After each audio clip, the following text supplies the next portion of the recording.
In the heart of American power, a decision was being made that would alter the fate of entire continents. It was 1912, and the United States was breathing the rarefied air of a nation on the brink of becoming the dominant force on the planet.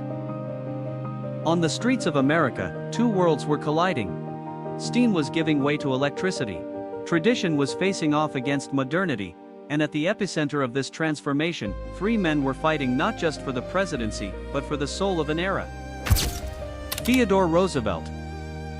The man who had walked with kings and hunted lions in Africa, who had mediated wars and won the Nobel Peace Prize. For him, America shouldn't just observe the world, it should lead it with an iron fist and a velvet glove. Woodrow Wilson. The professor who dreamed of a world governed by reason, not by force. His eyes saw beyond borders, imagining nations united by moral principles, not by blood-stained treaties. And William Howard Taft. The President Roosevelt had chosen as his successor, but who now represented everything the former president despised: hesitation where there should have been decisiveness. What these men didn't know was that their battle would determine whether the next century would be defined by bloody revolutions or gradual reforms, whether empires would fall or adapt, whether millions would live or die. But first, there was a convention to be won, and a decision that would change everything. Chicago, June 1912. In the sweltering heat of the Chicago Coliseum, the Republican Party was on the verge of tearing itself apart. Outside, crowds waited. Inside, an epic battle was unfolding behind the scenes. Roosevelt had arrived with the fury of a typhoon. He had won 9 out of the 13 Republican primaries. The people wanted him back, but the traditional political machines had other plans. When the dust settled, Roosevelt had been defeated. Not by the popular vote, but by the gears of party power. Taft would be the official candidate. The betrayal was complete. But Theodore Roosevelt was not a man who accepted defeat. Instead of stepping back, he did something few politicians would dare. He declared war on the very party that had made him president. The Progressive Party was born, nicknamed the Bull Mooses, the animal that symbolized Roosevelt's untamable strength. The Republican machine had shattered. And Wilson watched from the shadows. The result was a conservative disaster. Wilson won 435 electoral votes. Roosevelt, just 88. Taft, a humiliating 8. United, the two Republicans would have crushed the Democrat. Divided, they handed over power on a silver platter. But what if at that sweltering convention in Chicago, the old Republican bosses had swallowed their pride? What if they had recognized that Roosevelt was unstoppable? The numbers don't lie. Roosevelt and Taft together, 96 electoral votes combined in reality, but united under Roosevelt's banner, a Republican avalanche that would have left Wilson with scraps from the South. Instead of Woodrow Wilson climbing the steps to the White House in March 1913, imagine Theodore Roosevelt returning, the cowboy back in power, the man who had told the world, "Speak softly and carry a big stick." What would this man do when the world caught fire?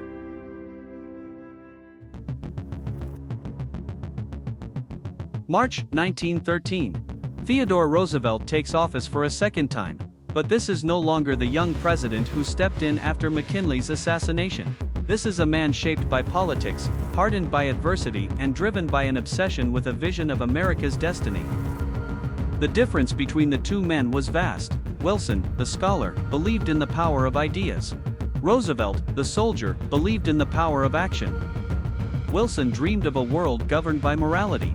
Roosevelt knew a world ruled by strength. For Roosevelt, America wasn't just another nation, it was the manifest destiny of Western civilization, the strenuous life, as he called it. The duty to lead not by persuasion but by example, and when necessary by force. He had already proven his point. He had taken Panama when diplomacy failed, sent the Great White Fleet around the world as a show of power, brokered peace between Russia and Japan, not out of altruism, but for America's strategic interests. And now, from the White House, he watched what he called the suicidal hesitation of civilization. In Europe, millennia-old empires were preparing for a war that Roosevelt saw not as a tragedy, but as an opportunity. Wilson had promised to keep America out of the European conflict. Neutrality in thought and action, he had proclaimed. To Roosevelt, that phrase was almost blasphemy. In his private speeches, Roosevelt was blunt: neutrality in the face of evil is complicity with evil. America not only had the right, but the moral duty to intervene when civilization was at stake. But Roosevelt wasn't reckless. He was a strategist. He knew that timing was everything in war. The question wasn't whether America should enter the European conflict. The question was when. And that when would change everything. Because on the other side of the Atlantic, archdukes were being assassinated, and the world was about to ignite in a way that even Theodore Roosevelt couldn't have predicted. Sarajevo. 2 shots. And the civilized world collapses like a house of cards. While Wilson, in the history we know, proclaimed neutrality, Roosevelt saw something entirely different: the greatest geopolitical opportunity in American history. The chance to redefine the world order with the United States in charge. May 1915, the Lusitania is torpedoed. In our timeline, Wilson protested with words. In this alternate reality, Roosevelt acts with iron and fire. An act of war against American citizens is an act of war against America, declares Roosevelt. In August 1915, 2 years before the actual entry of the U.S., the first American soldiers set foot on French soil. The impact is seismic. 2 million fresh American soldiers arrive when Europe has already been bleeding for a year. Germany, which in the historical reality still had enough strength for 2 more years of war, now faces collapse on multiple fronts. In a small village in Normandy, Marie Dubois receives a letter that never existed in our timeline. My dear Pierre will return home by Christmas of 1916. Her husband will not die at Verdun, because Verdun will never happen. The numbers are brutal in their simplicity. In our timeline, the war lasted 4 years and cost 16 million lives. With Roosevelt in power, the math of death changes completely. Winter of 1916. Germany, crushed between the Russians in the east, the French and British in the west, and now Americans arriving in constant waves, desperately seeks an honorable way out. But here's the crucial difference: in 1916, Germany is not yet a political corpse. There is still an imperial structure, still legitimacy. The Kaiser can negotiate without being on his knees. Roosevelt, the realist, understands that a humiliated Germany is a dangerous Germany, but a defeated Germany with dignity can be a future partner. The negotiations are not about revenge, they are strategy. The armistice that would have been in 1916 does not create the monster of Versailles. There is no war guilt clause, there are no impossible reparations. There are consequences but not national humiliation. Millions of men who in our timeline would have died in the trenches of Verdun and the Somme return home. Empires that would have collapsed remain standing. Revolutions that would have set continents aflame never happen. In Berlin, Klaus Weber embraces his children, who in our reality would grow up as orphans. Hans will become an engineer, not a soldier. Greta will be a teacher, and the woman who loves them will not be a war widow. A German family that in our timeline would have been destroyed by history. Roosevelt achieves what Wilson never could: not just military victory, but a permanent redesign of the world order. With America not as a moral mediator, but as an unquestionable hegemonic power. But victories have consequences, and the waves of this shorter war are about to reshape not just Europe but the entire planet. A stone thrown into the lake of history creates waves that cross oceans. Roosevelt's decision to end the war in 1916 not only saves lives, it rewrites the destiny of human civilization. Petrograd, winter of 1917. In our timeline, this is the moment when Imperial Russia crumbles, hungry soldiers rebel. The Tsar abdicates. Lenin returns from exile. But in this alternate reality, Russia is exhausted, yes, but not dead. One less year of war means millions fewer soldiers dead, an economy less destroyed, a dynasty less collapsed. The sealed train that in real history carried Lenin through Germany to ignite the Russian Revolution never leaves. The Germany of 1916, negotiating peace instead of betting on the Russian Revolution, doesn't need that poisoned letter. Alexander Kerensky, who in our timeline ruled for just 8 months before being overthrown by the Bolsheviks, now has time.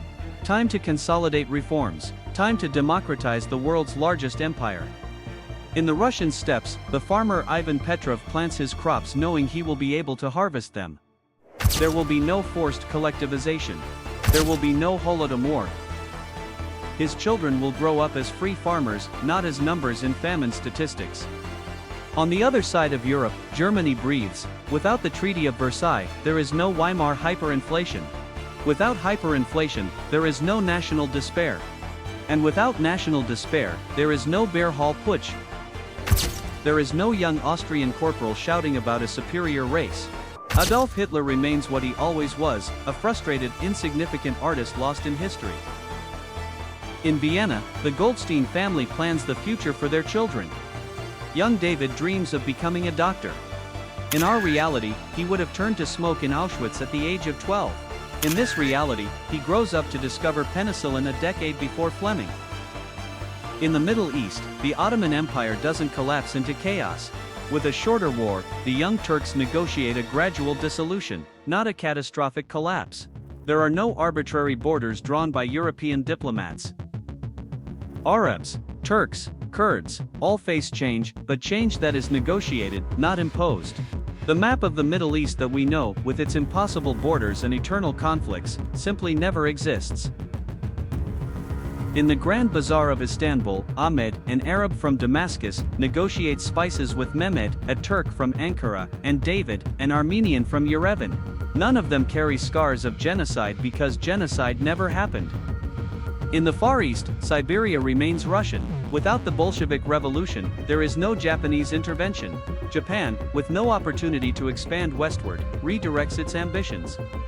Without Japanese pressure on Siberia, the entire dynamic of the Pacific shifts. China, already in revolutionary turmoil, faces different external pressures. The balance of power in the world's largest ocean is completely rewritten. Science advances in different directions. Without the need to develop chemical weapons for endless trenches, without the pressure to create technologies of death, brilliant minds focus on life. This is a world without the Soviet Union, without the Third Reich, without the Cold War, without a nuclear arms race born from mutual terror. But would this world be better, or just different?